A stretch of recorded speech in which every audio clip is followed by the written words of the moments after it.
Hello दोस्तों, मेरा नाम है रवि और आप देख रहे हैं Ravi's English and maths academy. आज हम पढ़ेंगे वर्ब्स। वर्ब्स में स्टेटिव वर्ब्स किसे कहते हैं और एक्शन वर्ब किसे कहते हैं, इन दोनों में क्या अंतर होता है। यदि आप इस चैनल पे नए हैं तो इस चैनल को सब्सक्राइब जरूर करें। चलिए सीखते हैं stative verbs and action verb में क्या अंतर होता है। इंग्लिश ग्रामर में वर्ब यानी कि जो मेन वर्ब होता है उसे हम दो पार्ट्स में बांट सकते हैं। फर्स्ट एक्शन वर्ब और second stative verbs. Stative verbs किसे कहते हैं और एक्शन वर्ब किसे कहते हैं, इसे समझने से पहले इस एग्जाम्पल पे ध्यान दें। I am knowing the answer. Can you say that I am knowing the answer? क्या ये करेक्ट है? या तो ये करेक्ट हो सकता है या ये करेक्ट नहीं है। तो आज हम सीखेंगे stative verbs and action verbs. जब आप stative verbs and action verb को सीख जाएंगे तो आपसे ऐसा मिस्टेक्स दोबारा नहीं होगा। एक्शन वर्ब और स्टेटिव वर्ब्स किसे कहेंगे? जो इंग्लिश ग्रामर में हमारे मेन वर्ब होते हैं उसे हम मेनली टू पार्ट्स में बांट सकते हैं, एक एक्शन वर्ब और दूसरा स्टेटिव वर्ब्स। इन दोनों को अलग अलग पार्ट्स में क्यों बांटा गया है, इसके पीछे कुछ तो रीजन होगा। इनका डिफरेंस समझना बहुत ही इंपॉर्टेंट है क्योंकि ये डिसाइड करता है कि कंटिन्यूअस टेंस में यूज होगा या नहीं। अगर हम बात करें टेंस की तो टेंस में एक टेंस आता है कंटिन्यूअस टेंस, और इस टेंस में इन दोनों वर्ब में से कौन सा वर्ब कंटिन्यूअस टेंस में यूज किया जाएगा ये हमें जानना बहुत ही जरूरी है, क्योंकि एग्जाम में आपसे यही कंफ्यूज करके क्वेश्चन पूछा जाता है। अगर अपनी डेली लाइफ और एग्जाम में इस तरह के मिस्टेक्स से बचना चाहते हैं तो एक्शन वर्ब और स्टेटिव वर्ब्स को समझना जरूरी है। चलिए बात करते हैं एक्शन वर्ब की। एक्शन वर्ब्स यानी डायनेमिक वर्ब्स। एक्शन वर्ब्स जहां कोई एक्टिविटी हो रही हो, यानी एक्टिविटी होगी तो विजुअल होगी,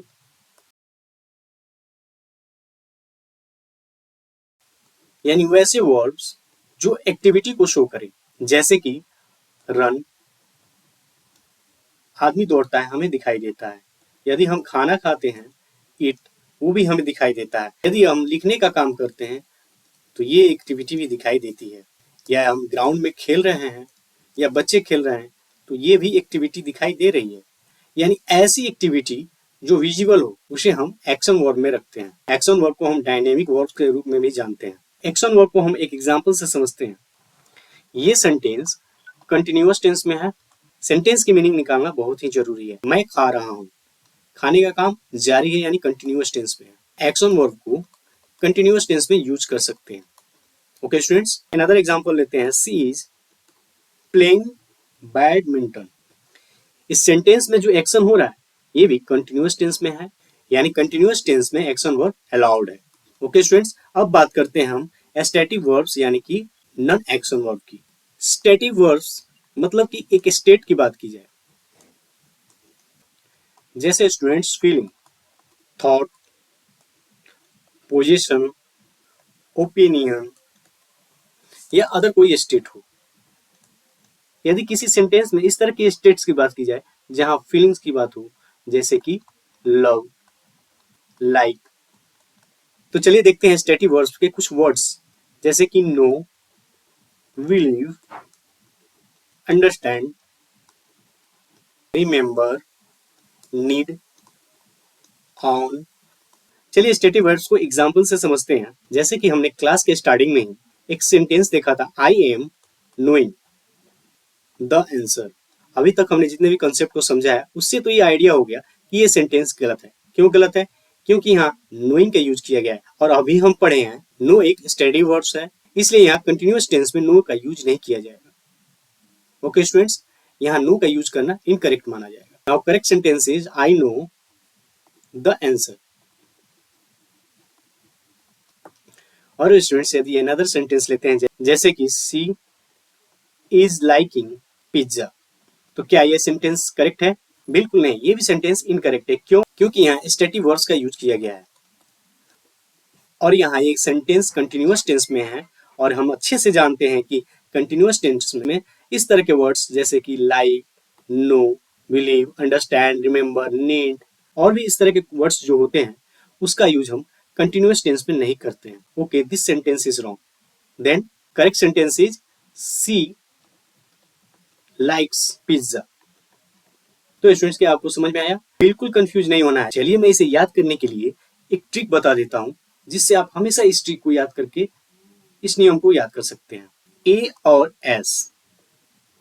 ए से बात करते हैं हम एक्शन की। एक्शन जो है एक्टिविटी को डिनोट करता है, वो कंटिन्यूअस टेंस में अलाउड है, यानी कि ए फॉर एक्शन, एक्शन यानी एक्टिविटी। अब बात करते हैं एस। S means stative.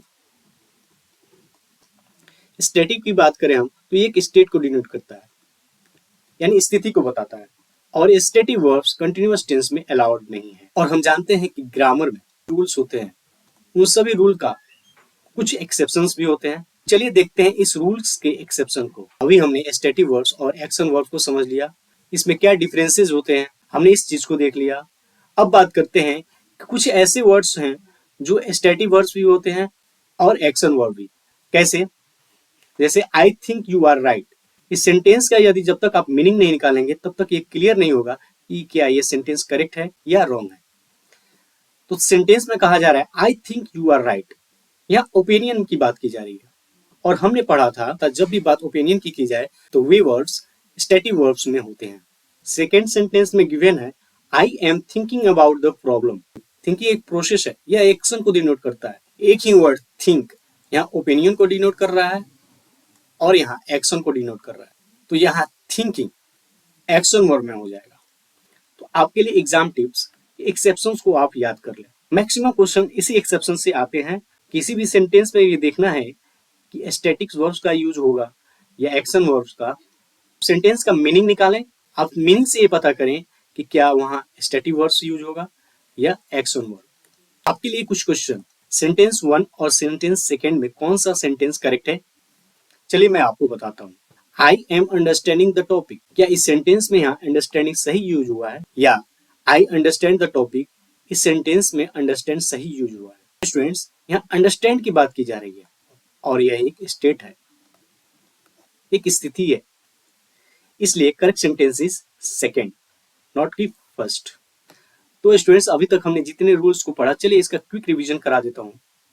यानी कि मेन वर्ब को हम 2 पार्ट्स में बांट सकते हैं, एक्शन वर्ब और स्टेटिव वर्ब्स। मेनली आपको एक्शन वर्ब और स्टेटिव वर्ब्स में ये देखना है इन दोनों वर्ब में कौन सा वर्ब कंटिन्यूअस टेंस में यूज किया जाएगा। ओके स्टूडेंट्स, तो हमने पढ़ा कि कंटिन्यूअस टेंस में एक्शन वर्ब का यूज किया जाएगा, एक्शन वर्ब का यूज किया जाएगा, स्टेटिव वर्ब्स का यूज नहीं किया जाएगा। लेकिन कुछ वर्ब्स ऐसे भी होते हैं जो कि एक्शन वर्ब में भी आते हैं और स्टैटिक वर्ब्स में भी आते हैं। अब हम पता कैसे करेंगे कि ये एक्शन वर्ब में आएंगे या स्टैटिक वर्ब्स में? तो इसके लिए रूल है, सेंटेंस का मीनिंग निकालिए और मीनिंग से पता कीजिए कि सेंटेंस में सेंस क्या निकल रहा है। यदि सेंटेंस में स्टेट की बात की जाए तो स्टैटिक वर्ब्स, अगर सेंटेंस में एक्टिविटी या एक्शन की बात की जाए तो वो वर्ब एक्शन वर्ब होता है और एक्शन वर्ब हमेशा कंटिन्यूअस टेंस में अलाउड है। एग्जाम में आने वाले सबसे इंपॉर्टेंट टॉपिक को समझा। कौन सा टॉपिक? स्टैटिक वर्ब्स और एक्शन वर्ब। तो स्टूडेंट्स, यदि आज का वीडियो पसंद आया हो तो दोस्तों के साथ शेयर जरूर करें और चैनल को सब्सक्राइब करें। और सबसे इंपॉर्टेंट और खास बात स्टूडेंट्स, हंसते रहें, मुस्कुराते रहें और खुशियां बांटते रहें। Thanks for watching.